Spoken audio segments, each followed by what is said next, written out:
ভোর 4:30টার দিকে উত্তরার 4 নম্বর সেক্টরের সিশেল আবাসিক হোটেল অ্যান্ড রেস্টুরেন্টের 3 তলায় আগুনের সূত্রপাত। মুহূর্তেই আগুন ছড়িয়ে পড়ে লাগোয়া ভবনের 21 রেস্তোরাঁ সহ আরও একটি ভবনে।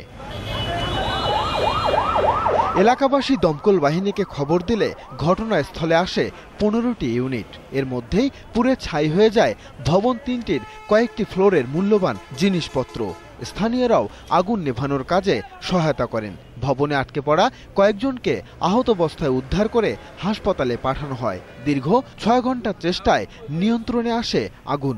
আমি কোম্পানির স্টাফ, তো এসে দেখি যে আগুন জ্বলতেছে পুরো 2 তলা 3 তলা, আর এটা প্রায় ফ্রন্টটা সব পুরোটা পুড়ে গেছে একদম। চোখের সামনে নিজ প্রতিষ্ঠানে আগুনের এমন তাণ্ডব মানতে পারছেন না অনেকেই। কান্নায় ভাষা হারিয়ে বিলাপ করছেন কেউ কেউ।